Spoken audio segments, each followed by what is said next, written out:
Hello friends, मैं शिव एक बार फिर से आपका स्वागत करता हूं आपके अपने चैनल कार गुरुजी में।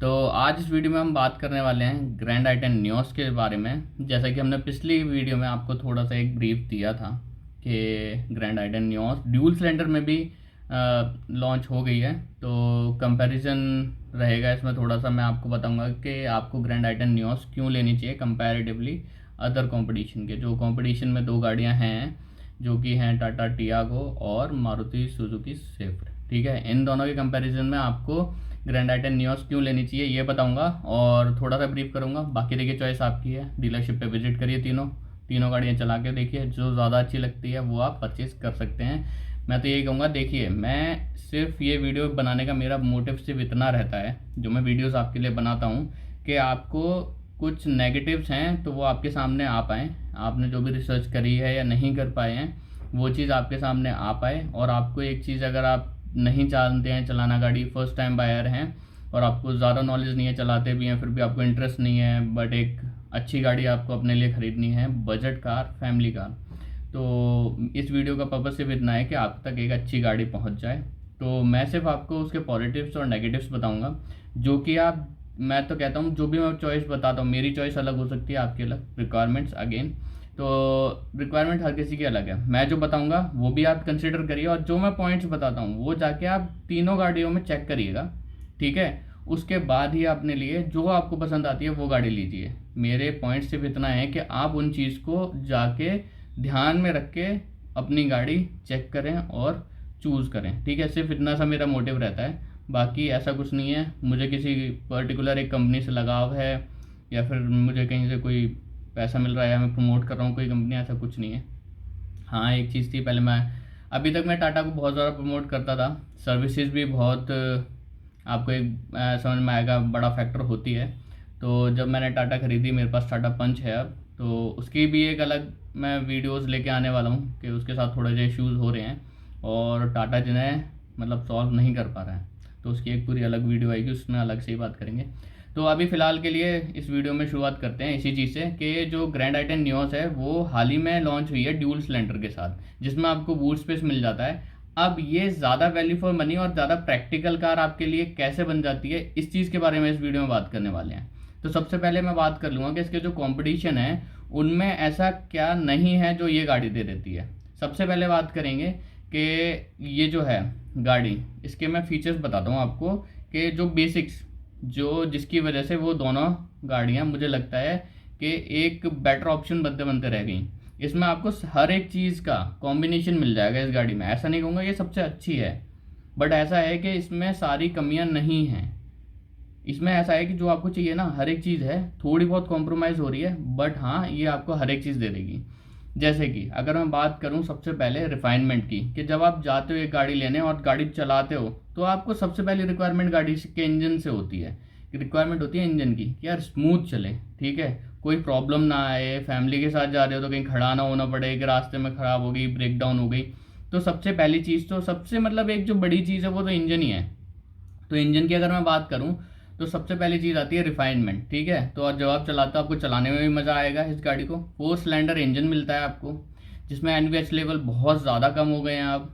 ठीक है, BS6 फेज 2 में पिकअप वगैरह CNG पे आप चला के देखोगे कोई कॉम्प्रोमाइज़ नहीं होता, आपको पता ही नहीं चलेगा पेट्रोल पे चल रही है CNG पे चल रही है, एज सच कोई डिफरेंस नहीं पता चलेगा आपको। आप स्विच करोगे ना उसके बाद भी आपको लगेगा सेम ही चल रही है। 19-20 का ही फ़र्क लगेगा, सीरियसली 19-20 का, इतनी अच्छी ट्यूनिंग है। तो एक तो ये हो जाता है कि ये उससे ज़्यादा अच्छी है। तो टाटा तो यहाँ, अगर मैं जो अगर इंजन की रिफाइनमेंट की बात करूँ, सीधे सीधे एक बिग नो है टाटा टियागो के लिए, क्योंकि उसमें ज़्यादा थोड़े एनवीएच लेवल्स हैं और थोड़ा नॉइजी है इंजन 3 सिलेंडर होने की वजह से, और उतना रिफाइन नहीं है। अगर मैं उसके अलावा इसके दूसरे कॉम्पिटिटर की बात करूँ, रिफाइनमेंट में वो ठीक है, बट अभी जो उन्होंने 2024 में स्विफ्ट का फेस लिफ्ट लॉन्च किया है उसमें उन्होंने कर दिया है 3 सिलेंडर इंजन, जो कि थोड़ा अंडर पावर्ड है। ऑन पेपर्स भी उन्होंने ये दिया है, आप जाके चेकआउट भी कर सकते हो। ठीक है, तो उसकी पावर थोड़ी सी कट डाउन हुई है, जिसकी वजह से सबसे बड़ा प्लस पॉइंट तो मारुति सुजुकी स्विफ्ट की बिकने का था, वो यही था कि वो बहुत ज़्यादा अच्छी चलती थी, स्मूथ चलती थी, इंजन बहुत स्मूथ था। पर 3 सिलेंडर करके वो भी एक चीज़ उससे हटा ली गई। दूसरी चीज़ तो ये दोनों से अच्छी इसी मामले में बन जाती है, इसके एनवीएच लेवल अच्छे हैं, ठीक है, नहीं है बिल्कुल भी, बिल्कुल मतलब ना के बराबर ही है। चलने में पावरफुल फील होगी, साथ के साथ इसमें 4 सिलेंडर इंजन आता है। रिफाइनमेंट आपको दोनों गाड़ियों से ज़्यादा बेहतर मिलेगी अब, क्योंकि स्विफ्ट में भी 3 सिलेंडर है, दोनों 3 सिलेंडर हैं, 4 सिलेंडर है। पहली चीज़। दूसरा पॉइंट है इसका सेफ्टी। ठीक है, तो इस मामले में टाटा एक प्लस पॉइंट ले जाती है, क्योंकि टाटा की जो टियागो है वो 4 स्टार रेटेड है। ठीक है, एट द सेम टाइम जो स्विफ्ट है उसकी आपको सेफ्टी रेटिंग की मैं बताऊँ कि आप सबको अच्छे से पता ही है, 1 या 2 स्टार उसकी सेफ्टी रेटिंग है। नई वाली की तो वो भी टेस्ट नहीं हुई है, तो पता नहीं कितने ही लाएगी भी या नहीं लाएगी। तो मतलब रिफाइनमेंट भी चली गई, सेफ्टी भी चली गई। अब मुझे पता नहीं कि जो लोग ले रहे हैं वो क्यों ले रहे हैं। ठीक है, सिर्फ एवरेज के लिए ले रहे हैं तो भाई देखिए सबकी मर्जी अपनी अपनी है, आप ले सकते हो। सिटी ड्राइव के लिए ले रहे हो, नो डाउट बहुत ठीक कार है। ठीक है, बाकी चीज़ें हैं। तो दूसरी चीज़ जो मैंने बताई सेफ्टी, मारुति सुजुकी स्विफ्ट तो एकदम से बिगनो हो जाती है। But at the same time मैंने बोला कि ग्रैंड आइटन नियोस ज़्यादा बेटर ऑप्शन क्यों है, क्योंकि 2 स्टार पहले थी जब इसमें 2 एयर बैग आते थे। बट ह्यूंडई ने क्या कर दिया है 2023 से, ह्यूंडई ने कर दिया है 6 एयर बैग्स मैंडेटरी। तो एक सेफ्टी फीचर है जो कि आपकी सेफ्टी को बहुत ज़्यादा एनहेंस कर देता है। मतलब 2 से अब 6 एयर बैग हो गए हैं, चाहे आप छोटी से छोटी गाड़ी लें इनकी या फिर कोई बड़ी से बड़ी गाड़ी लें। 6 एयर बैग हर एक वेरिएंट से हर एक गाड़ी में मिलेंगे आपको। तो 6 एयर बैग मिल जाते हैं आपको, जो कि बहुत ही ज़्यादा अच्छी चीज़ है मेरे हिसाब से। तो अब देखिए सेफ्टी रेटिंग तो इसकी आई नहीं है, but at the same time Swift से ज़्यादा ये सेफर है। ठीक है, सेफ गाड़ी है स्विफ्ट से ज़्यादा। टियागो जितनी सेफ नहीं होगी, but at the same time refinement भी अच्छी है, तो उसमें कमी भी नहीं है इतनी ज़्यादा, क्योंकि 6 एयरबैग मिल गए हैं। 2 स्टार वैसे ही तो 3 स्टार तो हो ही जाएगी, जो कि एक डिसेंट सेफ्टी रेटिंग मानी जाती है, 3 स्टार। ठीक है, तो ये दूसरा पॉइंट हो गया जिसमें कि ये बिल्कुल खरी उतरती है। तीसरा जो पॉइंट है वो ये है कि इसमें स्पेस बहुत ज़्यादा अच्छा है। अगर आप देखेंगे टियागो का इंटीरियर एक तो थोड़ा सा ब्लैक साइड में आता है, डार्क साइड में आता है, जिसकी वजह से वो थोड़ा सा छोटा फील होता है, और एक्चुअल में भी छोटा है। इसकी विड्थ जो है बाकी गाड़ियों से ज़्यादा अच्छी है। अगर आप देखेंगे तो इसमें बैठ के आपको थोड़ा एयरी फील होगा। ठीक है, और पीछे जो बैक सीट है उस पर टियागो में 3 लोग कंफर्टेबली नहीं बैठ सकते, वो सिर्फ 2 लोगों के लिए है। शोल्डर रूम बहुत कम है टियागो में, at the same time Swift में भी बहुत कम है। 3 लोग कंफर्टेबल ट्रैवल नहीं कर सकते हैं। छोटी मोटी 50-100 किलोमीटर अगर आपको ट्रैवल करना है तो आप वो मैनेज करके कर सकते हो, बट इसके अलावा नहीं कर सकते। एट द सेम टाइम आप नियोस में 3 लोग अगर बहुत ज़्यादा हेल्दी नहीं है तो आप अच्छे से 200, 250, 300 किलोमीटर तो ट्रैवल कर सकते हैं, कोई इशू नहीं आने वाला। ठीक है, मेरे जैसे 3 लोग तो आराम से इसमें ट्रैवल कर सकते हैं, अगर लंबा भी ट्रैवल करना है आपको तो तीसरा पॉइंट ये हो गया। चौथा पॉइंट के दोनों के जो इंटीरियर हैं टियागो और स्विफ्ट के, वो थोड़े आउटडेटेड से फील होते हैं और उतने ज़्यादा अच्छे नहीं लगते हैं। At the same time Nios का अगर आप देखेंगे इंटीरियर काफ़ी ज़्यादा अच्छा है, काफ़ी काम किया गया है इसके इंटीरियर पे भी, क्योंकि जो आप देखेंगे ये लेगेसी चली आ रही है ग्रैंड आई10 की। आई10 जो आती थी सबसे पहले, फिर उसके बाद ग्रैंड आई10 आई, उसके बाद ग्रैंड आई10 नियोस आ गई है अभी। तो आप देखेंगे तो तीनों में काफ़ी ज़्यादा इंटीरियर में चेंजेस हैं। ग्रैंड आई10 में इतना ज़्यादा अच्छा, बहुत ही सिंपल सोबर सा इंटीरियर था, जो कि बहुत ज़्यादा आउटडेटेड भी हो गया था, बट उसे एक फेसलिफ्ट दिया गया और जिसके बाद काफ़ी ज़्यादा अच्छा इंटीरियर हो गया है, जो आपको देखते ही बहुत ज़्यादा प्रीमियम फील होगा कंपैरेटिवली टियागो और स्विफ्ट के। तो आपको ऐसा नहीं लगेगा कि कुछ मतलब आपने एक बजट कार खरीदी, आपको लगेगा थोड़ी एक प्रीमियम साइड में एक आपने कार खरीदी है, और साथ ही साथ में आपको कंफर्ट तो मिल ही रहा है जैसा मैंने बताया, और आपको रिफाइनमेंट भी मिल जाएगी।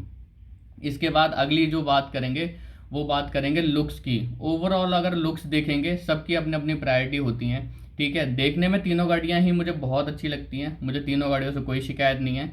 बट अगर देखेंगे तो मुझे सबसे ज़्यादा अच्छी ग्रैंड आई10 नियोस लगती है इस टाइम पे, फिर टियागो लगती है, और सबसे ज़्यादा मुझे, मतलब ये मेरी पर्सनल चॉइस है, 2024 स्विफ्ट मुझे ज़्यादा पसंद नहीं आई। सबकी अपनी अपनी पसंद होती है, तो मुझे उसकी जो शेप है वो ज़्यादा पसंद नहीं आई।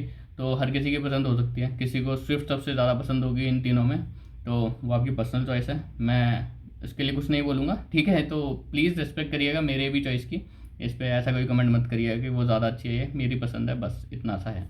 तो बाकी आप लुक्स देखिए, जो आपको पसंद हो वो देख सकते हैं। बट ऐसा है कि हाँ, अगर आप इन सारे पॉइंट्स को भी कंसिडर करेंगे तो सबसे ज़्यादा अगर आप देखेंगे तो आपको प्लस मिलेंगे ग्रैंड आई10 नियोस में। तो अब इसके बाद अगला पॉइंट जो है वो आता है सीएनजी। सीएनजी तीनों गाड़ियों में मिल जाती है। टियागो में एक सबसे बड़ा बेनिफिट सीएनजी के बाद भी दो बताते हैं बेसिकली। सीएनजी वेरिएंट में दो बेनिफिट हैं टियागो के पास। एक, वो स्टार्ट भी सीएनजी पे होती है। दूसरा, वो क्या नाम है, उसमें आपको ड्यूल सिलेंडर टेक्नोलॉजी मिल जाती है, बूट स्पेस भी मिल जाता है। But at the same time Swift में ना आपको बूट स्पेस मिलेगा, ना वो स्टार्ट होती है सीएनजी पे। तो स्विफ्ट में ये दोनों चीज़ें नहीं मिलेंगी।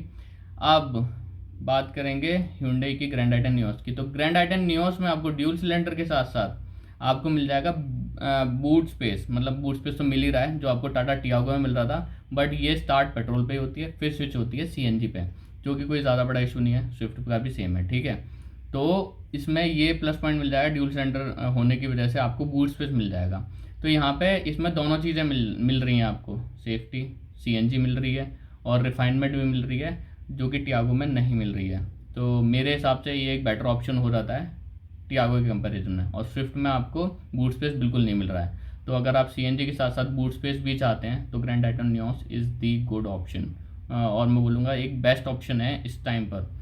तो ये एक पॉइंट था। और इसके बाद अगर मैं बात करूँगा सस्पेंशन की, तो आप जाके देख सकते हैं सबसे अच्छे सस्पेंशन जो मुझे लगे वो लगे टाटा टियागो के, ठीक है। वो बहुत ही ज़्यादा वेल ट्यून्ड है, मतलब ना हार्ड है ज़्यादा, ना सॉफ्ट है, बहुत ज़्यादा अच्छे से हैं। मतलब अगर ख़राब रोड होगी उस पर भी आप स्पीड में निकालिए, कोई इशू नहीं आने वाला। ऐसा कोई खड़खड़ की आवाज़ ऐसा कुछ नहीं है, एकदम से बहुत ज़्यादा स्मूथ निकल जाती है। But at the same time उसमें आपको रैटलिंग नॉइस आने लगेगी टाटा में। थोड़े टाइम आप चलाएंगे टाटा के कैबिन से रैटलिंग नॉइस आने लगेगी। सस्पेंशन अच्छा है बट ठीक है। तो ये एक प्लस पॉइंट है Hyundai के पास कि आप उसको चलाइए, उतने ज़्यादा मतलब अच्छे नहीं है, सॉफ्टर साइड में है, बहुत अच्छे से प्यार से निकल जाएगी। उसे थोड़ा सा आपको प्यार से निकालना पड़ेगा ग्रैंड आइटन नियोस को, बट इसमें से रैटलिंग नॉइस आपको नहीं आएगी। मैंने Hyundai 4.5 साल चलाई है, कोई इशू नहीं आया, कोई रैटलिंग नॉइस नहीं थी, नथिंग, कुछ भी नहीं। बहुत अच्छी गाड़ी है। सिर्फ अगर आप अच्छे रोड पे चल रहे हैं टायर्स की आवाज़ आएगी और कोई आवाज़ नहीं आएगी आपको। वहीं अगर आप स्विफ्ट की बात करेंगे, उसके सस्पेंशन भी सॉफ्टवेयर साइड में हैं, बट उसके सस्पेंशन इतने ज़्यादा, अगर आपने अच्छे से नहीं चलाई, अगर आपने ख़राब रोड पे ज़्यादा भगाई या कुछ करा, तो रैटलिंग नॉइस तो आएगी ही आएगी, साथ में बहुत ही ज़्यादा बाहर से सस्पेंशन से भी आवाज़ आने लगती है। स्विफ्ट की जो ड्यूरेबिलिटी है वो मुझे ज़्यादा अच्छी लगी, क्योंकि ये मैं इसलिए कह रहा हूँ, ये मेरा पर्सनल एक्सपीरियंस है। मेरे फ्रेंड के पास स्विफ्ट है, मैंने चलाई है, तो बहुत ही ज़्यादा मतलब वो थोड़ा सा रैश ड्राइव करता है, केयर भी करता है साथ में गाड़ी की, बट स्टिल उसकी गाड़ी से बहुत ज़्यादा आवाज़ आती है, ठीक है। जो मुझे लगा कि इतनी जल्दी नहीं आनी चाहिए। मतलब 3 साल पुरानी गाड़ी होगी ज़्यादा से ज़्यादा, और मैंने मतलब ग्रैंड आइटन, वो जो एक्सेंट थी मेरी पुरानी वाली, सॉरी, तो वो मैंने 14 मॉडल था, मैंने 19 में परचेज़ किया था, चली हुई थी, सेकेंड हैंड परचेज़ करी थी। स्टिल मैंने जब तक बेची है तब तक कोई आवाज़ नहीं थी उसमें, ना सस्पेंशन में ना ही इंटीरियर में कोई रैटलिंग नॉइस थी, जो कि इसकी स्विफ्ट में आ गई है मेरे फ्रेंड की 3 से 4 साल में ही खाली। तो ये मुझे लगता है कि एक बहुत बड़ा प्लस पॉइंट हो जाता है, क्योंकि अभी बहुत से लोग ये कंसिडर नहीं करते हैं, अरे ये कोई दिक्कत नहीं है, बट जब आपके साथ ये इश्यूज आते हैं तब आप बोलते हो कि यार ये क्या, बहुत अनोइंग हो जाता है एट टाइम्स। तो ये एक और प्लस पॉइंट है ग्रैंड आइटन नियोस के लिए कि उसके सस्पेंशन मतलब ठीक है, अच्छे हैं, और बस आपको थोड़ी सी केयर देनी होगी, बट वो आपको लॉन्ग रन में केयर के बाद इशू नहीं देंगे जैसा स्विफ्ट दे देती है।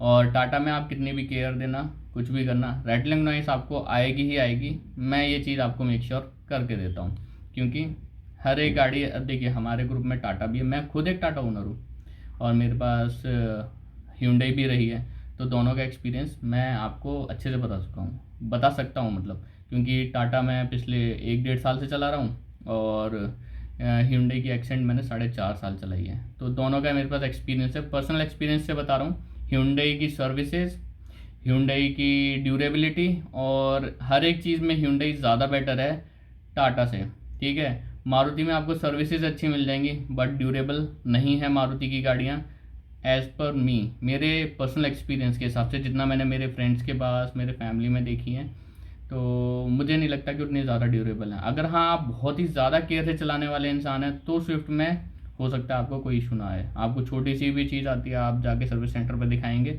अगर आप खर्चा कर सकते हो, पार्ट्स सस्ते हैं, बट आपको पार्ट्स बदलवाते रहना पड़ेगा बहुत ही फ्रिक्वेंटली।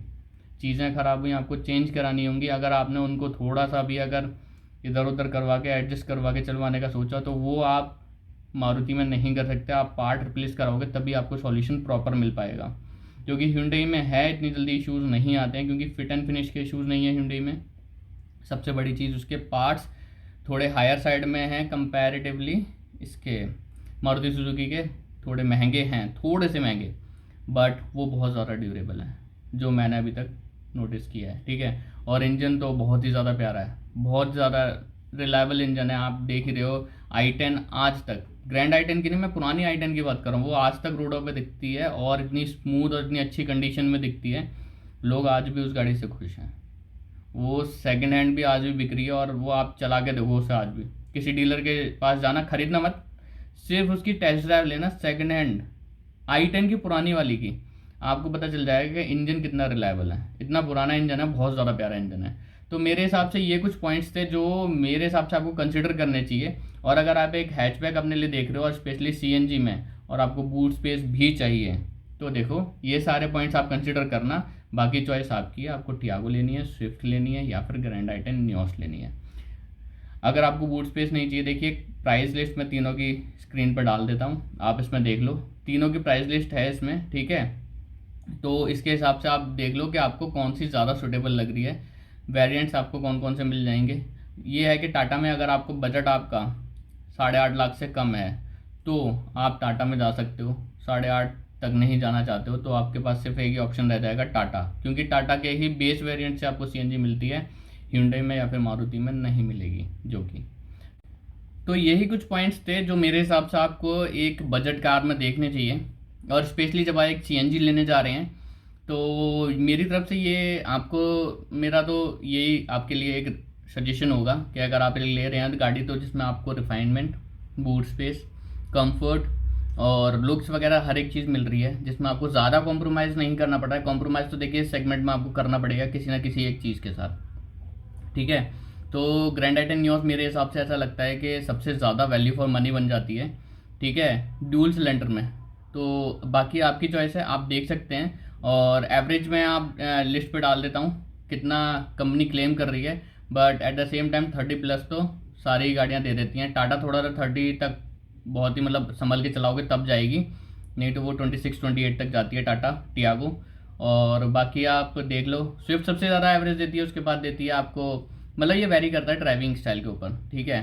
तो आपको 30 तक और 30+ दे देगी ग्रैंड i10 नियोस, जो बीच में एक, ठीक है, और फिर टियागो उससे कम देगी। तो बाकी चॉइस आपकी है। तो मिलते हैं अगले वीडियो में, जब तक के लिए आपको पता है क्या करना है, चैनल को सब्सक्राइब कर दीजिए, वीडियो अच्छी लगी हो तो लाइक कर दीजिएगा और ज़्यादा से ज़्यादा लोगों तक शेयर कर दीजिएगा। मिलते हैं अगली वीडियो में। Thank you so much for watching.